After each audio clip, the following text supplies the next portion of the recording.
From Australia, this is the Wireless Institute of Australia with the weekly news service. This broadcast is in text, audio and video and is accessed on wia.org.au. Well, what a week, and still the war against the WIA goes on. I was taken to task why this news service did not carry the item from a splinter group. Well, why not call a spade and call it Arasa? It was even suggested to me by that club's treasurer last week, basically to do a stop press. So why did it not appear on VK's mainstream news service? Mainly because it did not appear to stack up. It was not ratified by our own president, nor did it appear on WIA sites or ACMA site. A nice idea nonetheless to commemorate the passing of HRH Queen Elizabeth II by using AX, but seeing through the innuendo, it was clear to this little baker, it was illegal. Now, to those who received a copy of this suggestion via the WIA News Broadcasters mailer, I apologise. In some 20 years plus, this was the first time somebody posted to it a note other than something to do with the retransmission of the news, JOTA or RD contest. Now, those on Facebook and in the WIA Facebook group should read the item put out several days ago by the WIA clarifying this illegality of using AX as suggested. Also, the excellent Facebook post by Grant Willis, VK5GR.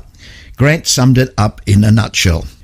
So, from Graham, VK4BB, news editor, with a personal preface to this news this week, it's to WIA Secretary Peter Clee. Thanks, Graham, and good morning, members and listeners. Our members are deeply saddened by the passing of Queen Elizabeth II. She has been the only head of state many Australians have known. Some of our members will also recall King George VI, the father of Queen Elizabeth. Queen Elizabeth II was the embodiment of grace, class, dignity and strength. She left her mark on history and will be sadly missed. Our thoughts are with all of the members of the royal family at this sad time. In board comment last week by WIA board member Steve Green, VK2TSG, we are reviewing and constituting the functions of most WIA groups and committees. Some time ago, we called for expressions of interest from members to join the WIA Education Committee. At the time, we received a number of such expressions, but need to expand the group to be included in this committee. Previously, the Education Committee were involved as part of the ACMA syllabus review.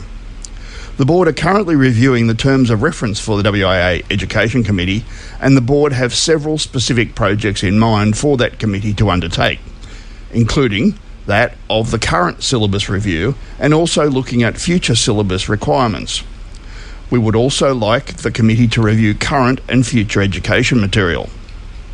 So we again request that any member who would like to join the WIA Education Committee should submit their expression of interest to the Secretary and include a summary of their capabilities and experience applicable to the needs of such a committee. That email address is in the text version of this broadcast. I'm Peter Clee, VK8ZZ, coming to you from Darwin in Australia's north. VK1WIA. This is Greg, VK2GPK. The Wireless Institute of Australia, the WIA, is, as most of our news broadcast listeners are aware, is a volunteer-based not-for-profit organisation that originated in 1910, over 112 years ago. The WIA is the sole Australian national organisation of radio amateurs recognised internationally by the IARU, the International Amateur Radio Union. In 2004, it transitioned to a single national organisation incorporated as a public company. It had previously been a state-based federated organisation with a federal committee consisting of state representatives. Interestingly, this transition was primarily initiated following a formal request from the Australian Spectrum Regulator at that time. The Spectrum Regulator has had a number of names over the years and was originally called the PMG Radio Branch. Its current incarnation is called the Australian Communications and Media Authority, or more commonly by its acronym, the ACMA. So why did ACMA's predecessor want the multiple state and territory WIA organisations to transition to a single national peak body? Because, in a nutshell, the regulator found it had become very difficult, if not impossible, to deal effectively with multiple organisations that couldn't agree on issues impacting the radio amateur service. The lack of a cohesive body for the amateur radio service was exacerbated by legislative changes that were transforming the Radcom Act around the time of the new millennium.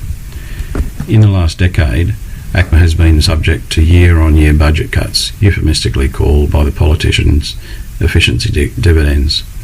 This has led to a dramatic drop in staff numbers, and in particular technical staff, both in the office and in the field. Many senior executives over the years were actually radio amateurs and or had a long association with dealing with the amateur radio service. But over the last 4 or 5 years, these staff have either retired or taken redundancy. The redundancy is part of the ongoing budget cuts.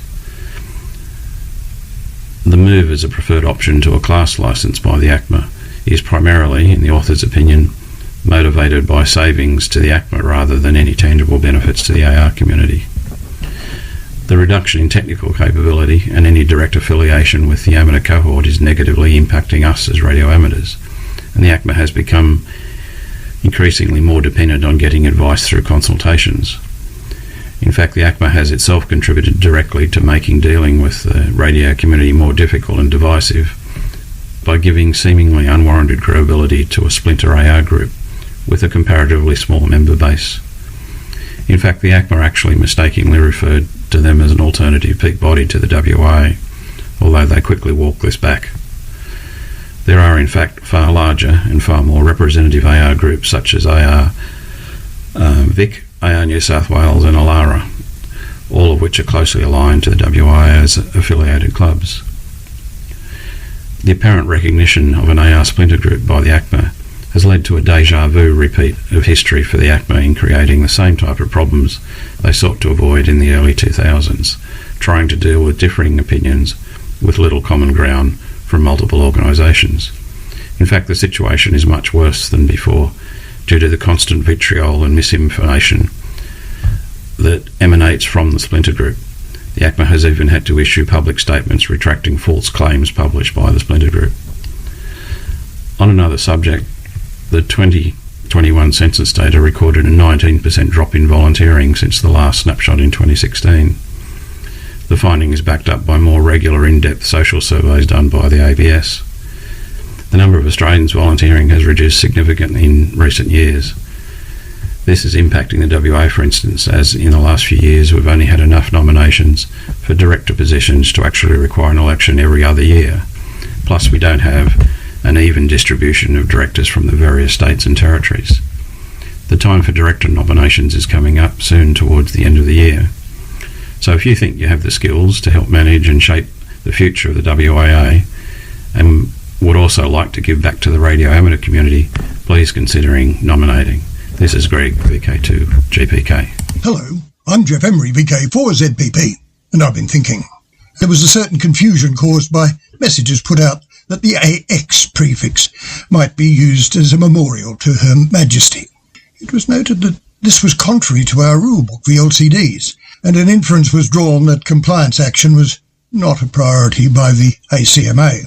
Apart from the fact that pirate operation would invalidate any claims for contact submitted for awards, it was a fact that the spirit of our pursuit was being called into disrepute that worried many operators. We should not encourage the breach of the regulations under which we are licensed. It can be hoped that no supposedly sanctioned breaches are advertised in future. As a service, we strive to be correct in our operations and not place our regulator in an embarrassing position. I'm Jeff Emery, and that's what I think. How about you?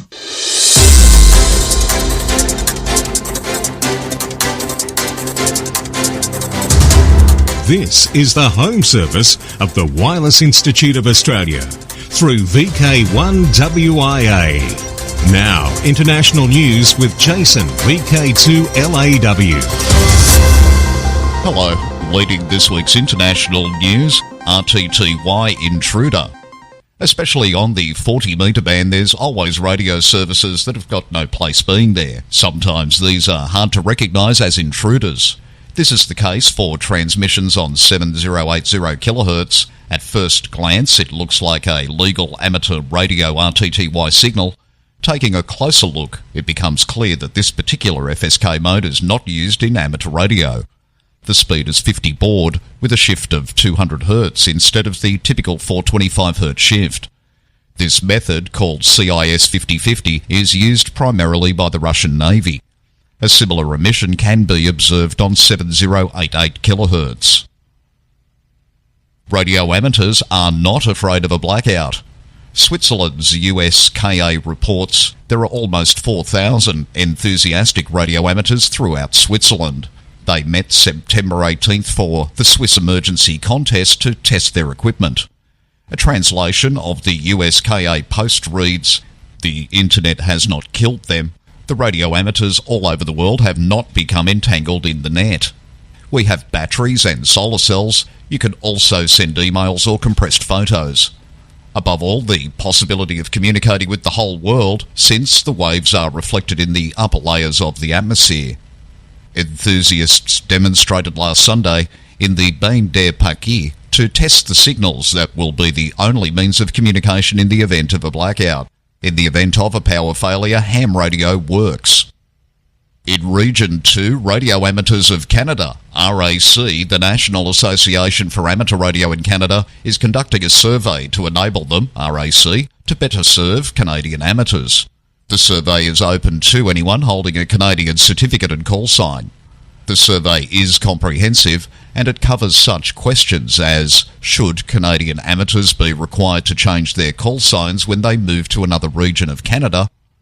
Should Canadian amateurs be required to reconfirm their call signs every few years?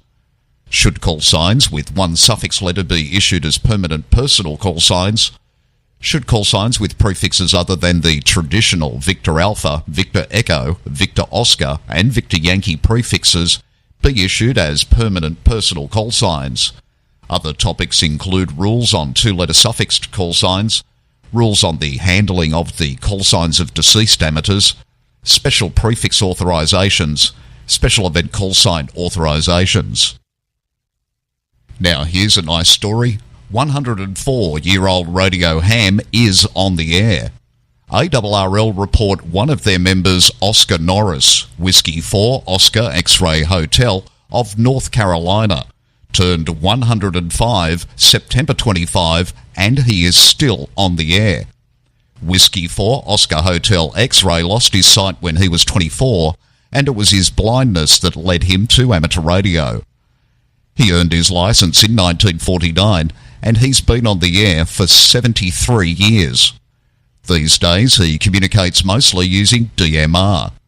To honour his 105th birthday, the special event station November 1 Oscar until 8 p.m. UTC on October 1 on HF 2 metres, 1.25 metres and 70 centimetres CWSSB, FT4, FT8, DMR and D-Star. And rounding up the international news from Region 3, NZART, 100-year celebrations and future conferences. Auckland branches will host the 100-year annual conference in 2026. Furthermore, Council has formed a subcommittee led by Daniel Zulu Lima 2 Delta Romeo Victor to make preparations to commemorate the NZART centennial. And also in news from New Zealand, a total of 118 successful examination passes were achieved for 2021, a record in recent years for NZART. For VK1 WIA National News, in Sydney, I'm Jason, VK2LAW. Now, operational news with Felix, VK4 FUQ. Hello there. Now, contest-wise 2022. WIA NZART Oceania Contest. CW, second full weekend in October, 0600 hours UTC Saturday to 0600 hours UTC Sunday. Phone, first full weekend in October, 0600 hours UTC Saturday to 0600 hours UTC Sunday. Log deadline for all logs will be 31 October. Spring Digital Run Contest, second weekend in October. Hi, this is Tim, VK1TTY. On behalf of the Pride Radio Group, I'd like to introduce the Spring Digital Run Contest, held on the second weekend of October. That's the 8th through to the 9th, starting from 00 UTC Saturday till 00 UTC Sunday. This contest is encouraging all operators to get on the air and partake in this friendly event. The modes will be FT4, FT8, JT9, JT65, RTTY, and of course PSK, taking a page from the ARRL Worldwide Digital Mode Contest that was held recently. This has its own unique spin to it. This event will be held on 80, 40, 20, 15, 10, 6, 2, and 70 centimetres, thus allowing access to those who do not have HF at their shacks to take part, while also encouraging the use of the 6, 2, and 70 centimetre bands. This contest will be split into 4-hour blocks with categories of single operator, multi-radio, multi-single, and multi-multi. The exchange is your signal report between operators. All other information can be found at our website at prideradio.group/Spring Digital Run. We hope to see you on the air this October. Until next time, 73 from VK1 TTY and the Pride Radio Group. Thanks, Tim. Now news regarding the OK/OMDX contest. Carol, OK1CF, CRC HF Manager, announced on September the 16th that due to current events, the CRC, Czech Radio Club, has decided to reject stations from Russia and Belarus from participation in the OK/OMDX SSB contest, which is scheduled to take place November 12 and 13. WIA VHF UHF Field Days, Spring, 0100 hours UTC Saturday 26 through 0059 hours UTC Sunday 27 November. 160 metre CW contest, ARRL sponsored. Objective is for amateurs worldwide to exchange information with W/V amateurs on 160 metre CW. Dates: first full weekend in December, December 2 to 4, 2022. Contest period begins 2200 hours UTC Friday, ends 1559 hours UTC Sunday. This is a 42-hour period with no time limitation. Logs are due within 7 days after the event is over. 10 metre contest, ARRL sponsored. For amateurs worldwide to exchange QSO information with as many stations as possible on the 10 metre band. Dates: second full weekend December, starts 0000 hours UTC Saturday, runs through 2359 hours UTC Sunday, December 10, 11, 2022. Logs are due within 7 days after the event is over. DX window. K4C/75 United States special event.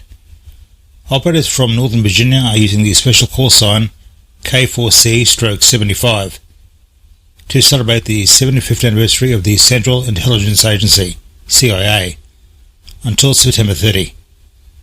QSL manager is N4JR. 9H Malta, special call sign. Members of the Marconi Amateur Radio Circle, call 9H1 MRC, have activated the special call sign 9H6QE on the island of Malta to celebrate the life and remember of Queen Elizabeth II. Activity will last until October the 14th and will be on 20, 17, 15, 12 and 10 metres. France PC2F will be active as PF01 Max until the 20th of November over the 22 Grand Prix weekends of this year's FIA Formula 1 World Championship. For PF01 Max, you QSL via PEC2F either direct, via the Bureau, Logbook of the World or reQSL. BBC Centenary Special Event, GB100 BBC. Members of the BBC's Radio Club, the London BBC Radio Group, have been granted exceptional all-year special event call sign to help celebrate the BBC centenary year.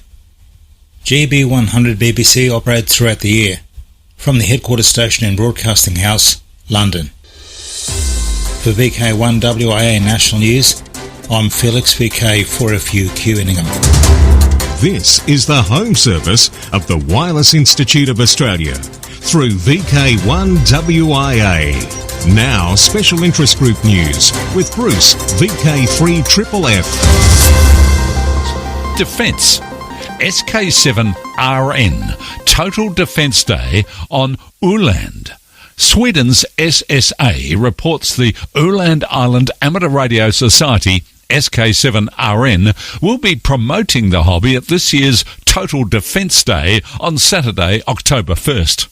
SK7RN has, as earlier this year, an important role to play as a mediator of radio traffic between air and ground management during the big Total Defence Day on Öland during the Harvest Festival there.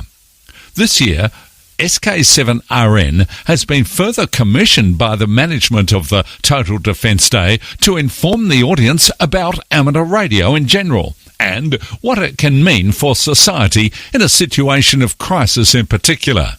In addition, they will show emergency radio systems where the island's repeaters are connected to others in the rest of Sweden via, among other things, SVX Link. Worldwide special interest groups, Faith, Anglican Chaplain on air from Kenya. Wayne 2E0FXY is once again active as 5Z4WH from Molo, Kenya. In his role as an Anglican chaplain, he visits this African country several times during a year. Activity is mainly on 20, 17 and 15 metres using SSB and FT8. Of late, Wayne has been seen on 15 metres FT8 between 600 and 800 hours Zulu. QSL via home call. Again, 2E0FXY. Special interest groups, Final Frontier. FCC proposes 5-year rule for dead satellite disposal. The Federal Communications Commission wants to do something about space junk in low Earth orbit. The agency published a proposal that, if adopted, would put a deadline on how long non-geostationary satellites can stay in space. As things stand, voluntary NASA guidelines published in the 1990s recommend dead satellites deorbit within 25 years. The FCC wants to adopt a 5-year rule that would require domestic satellite operators and companies that want access to the US market to dispose of their non-functioning satellites as soon as they can. Look up in the sky. It's a bird. It's a plane. It's Johnny Walker? Well, maybe not Johnny, but Blue Walker 3, the largest commercial communications array ever, has just launched. Expect to see it. It's huge and bright. The problem is it might outshine all stars and planets. Last weekend, SpaceX's Falcon 9 rocket launched a giant satellite into space called Blue Walker 3. It's a prototype which is to create a space-based mobile broadband network. This is only one of multiple satellites planned for the space mobile constellation, some even bigger than Blue Walker 3. Its size? Well, once the satellite unfurls, which it will do in the next few weeks, the antenna will measure 64 square metres.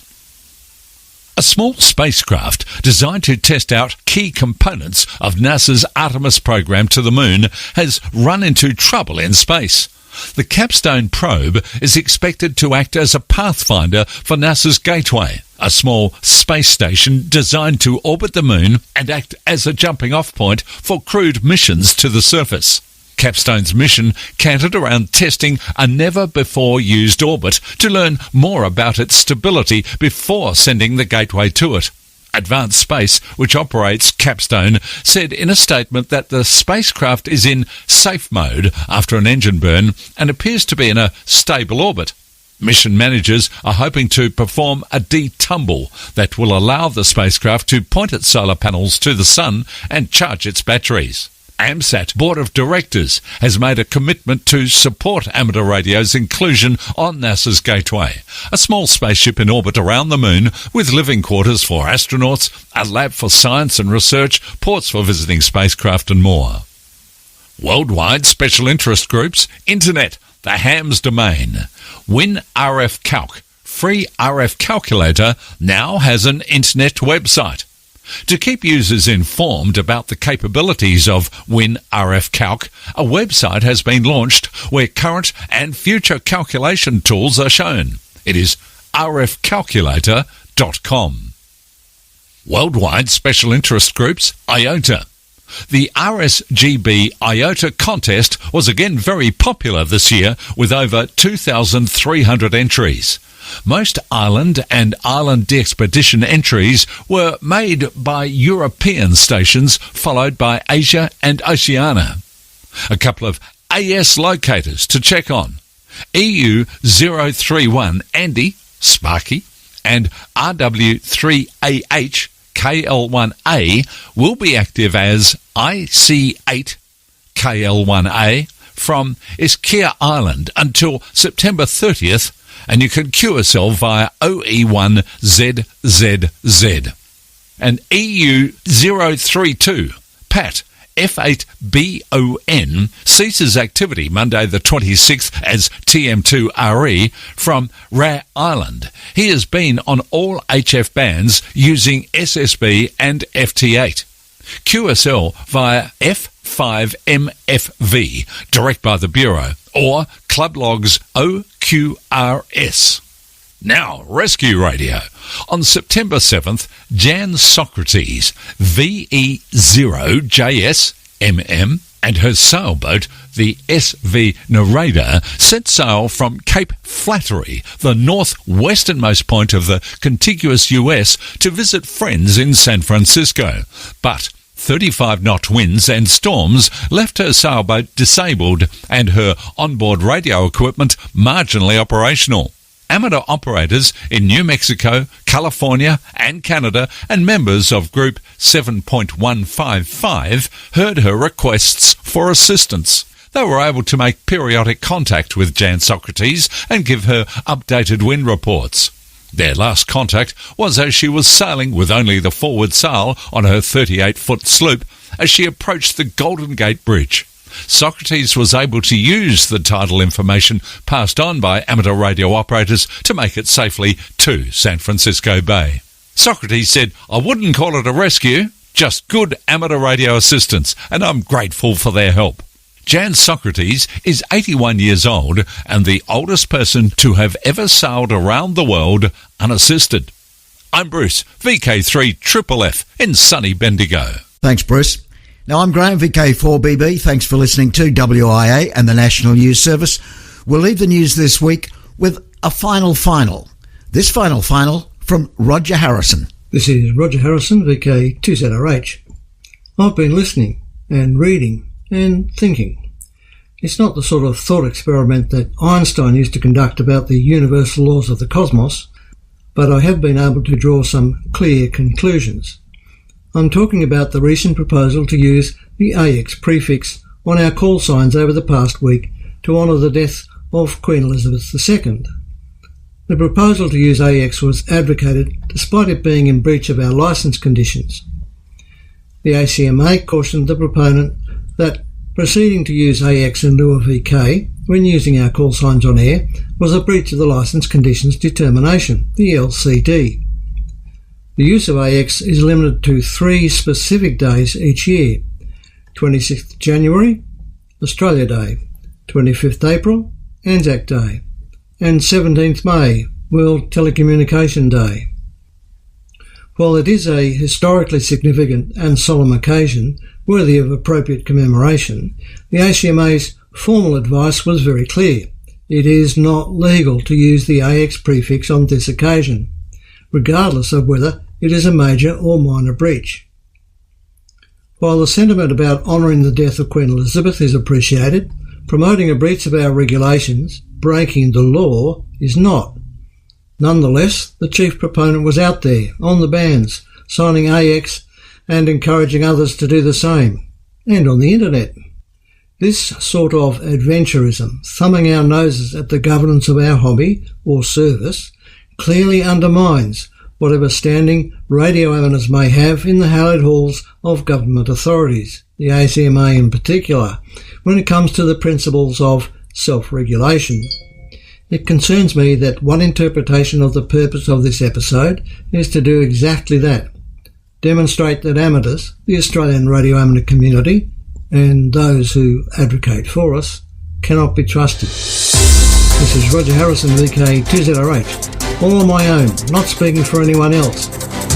From Australia, This has been the Wireless Institute of Australia with the weekly news service. This broadcast is in text, audio and video and is accessed on wia.org.au.